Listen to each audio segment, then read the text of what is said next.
Hello and welcome to the last few months in review. So I touched upon it a little bit in the Dokapon Kingdom video that I haven't made like months in review the last few months. I don't think I've had one since like September. So this is just kind of a collection of things that I've gone over the past few months that I didn't make a video for, but that's okay. For starters though, you might notice that the video looks a little different, and that's because I actually invested in a ring light. Not an expensive one, just one to start out, and hopefully it in the future nullifies some of the effects of the sun right in my face, since I usually record right at my desk, which faces out into the open. So without further ado, let's see how this goes, and let's just go over some stuff that we got over the last few months that is in Dokapon Kingdom. For starters, as sort of in an epilogue to the Switch Christmas special, we got a few more Switch games that I got just after Christmas, just for a variety of reasons. I think the games will speak for themselves as to why I got them. For starters, we have Super Mario Bros. Wonder. It's the newest 2D Mario. It's fantastic. I'm only one world in, but I'm enjoying it so far. Every level sort of feels like a new experience, and new things are going on, so I really like that. There's a lot of time for me left to go in this game, so I'm definitely going to continue on this, but this is one I definitely wanted to pick up after the holiday season. Speaking of other Nintendo first-party titles that I definitely wanted to pick up, Super Mario RPG is another one. So the original Super Mario RPG was released on the Super Nintendo in the 90s. The Super Mario RPG isn't a super common game to the casual fan. However, Super Mario RPG would eventually become Paper Mario, the Paper Mario series, starting on the Nintendo 64. So if you're a big fan of Paper Mario, you might be interested in the original game that released on Super Nintendo, or you might be interested in the new updated title that was released on Switch as a remake. So if RPGs are your thing and you like Paper Mario, you might want to give this a shot. I never played the original game. I don't own the original game because it's a little expensive, but I definitely do want to give this a shot at some point. The next one, just kind of a funny one to tuck in between another Switch first-party title. But the next one is a Ultra Mega Extra Party Challenge. It kind of looks like WarioWare, if I'm being completely honest, but it was on clearance at Best Buy for super cheap, and I was like, you know what, that's really funny. Let's go right for it. That's literally all I can say about it. I just bought it because it's on clearance and it's got the best title ever. But speaking of WarioWare, we also have WarioWare Move It.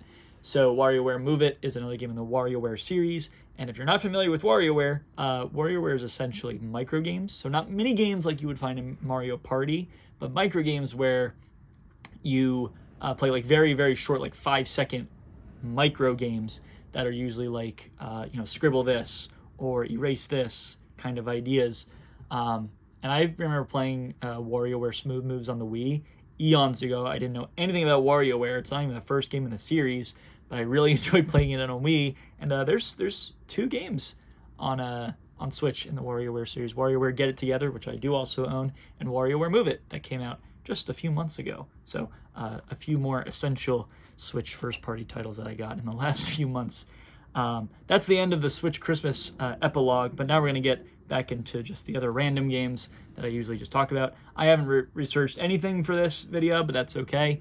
I'll include a list of titles just in the description just for you to check out. The next one, we're going to go backwards in time a little bit, start with the more recent systems like we just did with the Switch, and work our way back to the oldest stuff. So the next one is a game I got for my birthday a little over a month ago. The disc is rattling inside, but we have 8 to Glory, the official game of the PBR.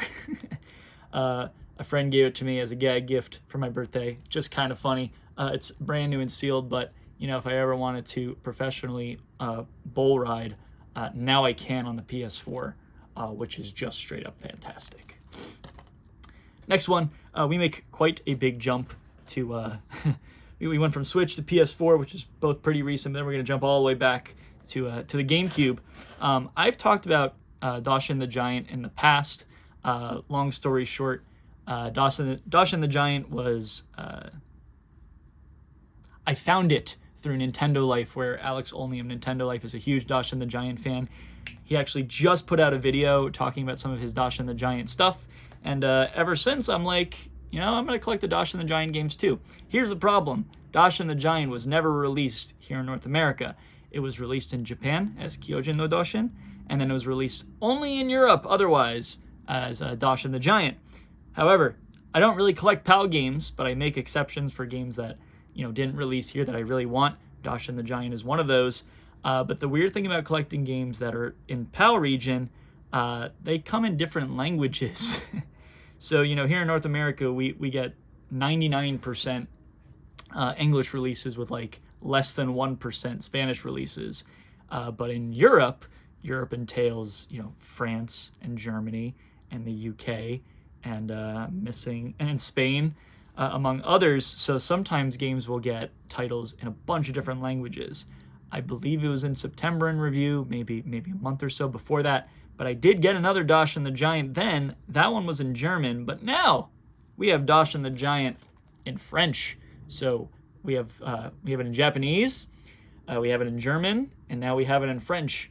We're still missing the one in English and the one in Spanish. The one in English is incredibly expensive. Like this one's pretty expensive, but the other ones are just as expensive too. So we'll get to them at some point, but it would be really funny to own 4 copies of the same game just because they're all in English and none of them were released here in North America. So Alex from Nintendo Life, thank you so much for putting me onto this and making me collect stuff I really don't need. Either way, moving a little farther back, we are on the PSP. So I don't own a PSP. I've never played a PSP in my life. When I was growing up, I had one friend that played their PSP, and I think I watched him play it in front of me like twice ever, 15 plus years ago. But, a lot of series that I really like are on the PSP as well, and one series I've talked a ton about is Ape Escape. Ape Escape 2 is a game I grew up with on PlayStation 2, and over time, I have just grown to collect every Ape Escape game I could.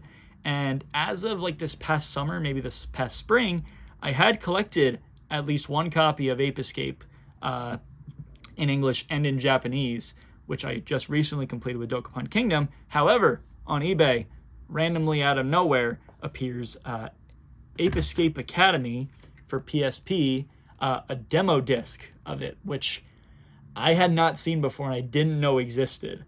So Ape Escape Academy is just one of 2 games in the Ape Escape series on PSP. And I believe it's just a bunch of mini games. I wouldn't know. I don't have a PSP to try it. But I do have both of the games on PSP, but I didn't have the demo before that. So now I have the demo, which is just really interesting. Not that I have a way to test it, but it is cool to get a little piece of Ape Escape history just in the form of a demo. Next one is a game I did previously own. However, this past spring, I decided I was going to downsize some stuff, get rid of some stuff in my collection that was kind of superfluous, and just kind of went through and said, do I really need this? Do I really want this? Am I ever going to play this? And one game I decided to sell was Miss Pac-Man Maze Madness on the N64. And it's a very interesting game. It looks fantastic for the time of Nintendo 64. However, it was released on PS1 and on Nintendo 64. And when I looked at the differences between the 2 versions, the PS1 version was just superior due to the fact that it had more space. We could go on and talk about the space limitations of a Nintendo 64 cartridge versus a CD that the PS1 had. So I ended up selling my copy of Miss Pac-Man Maze Madness on N64, and in the past few months I got Miss Pac-Man Maze Madness on the PS1 just to replace that copy. So now I can play Miss Pac-Man Maze Madness.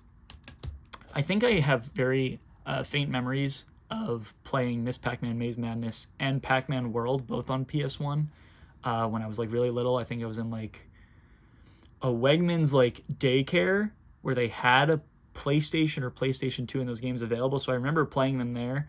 I now own Miss Pac-Man Maze Madness. I also own Pac-Man World, and Pac-Man World was also remade for the Switch, so now I really don't have an excuse to not go back and replay those games, but it is cool to get it back again. Moving into the last little bit of the video, one thing I've talked about a ton in the past is my affinity for Disney, my affinity to want to collect a bunch of Disney games for movies that I really, really like, and we're just kind of continuing on that path here. So 3 games here that I would constitute as Disney games, going backwards in time. The first one is The Jungle Book, Mowgli's Wild Adventures for Game Boy Color.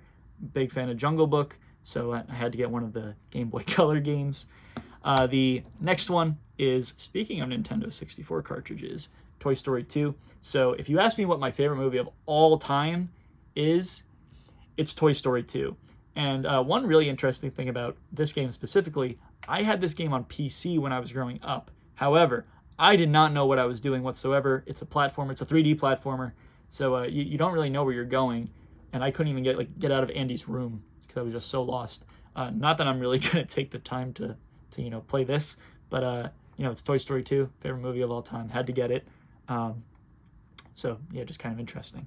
Last one of the Disney games. I don't really have much to say about them besides that they're Disney games. That's why I collected them. But the very last one is for the original Game Boy, Pinocchio.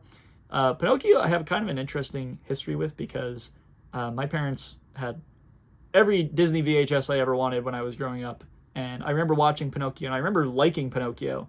And it wasn't until like 5 years ago, maybe, not even 5, probably less than 5 years ago, that I went back and rewatched Pinocchio and realized, wow, this movie is incredibly creepy and weird.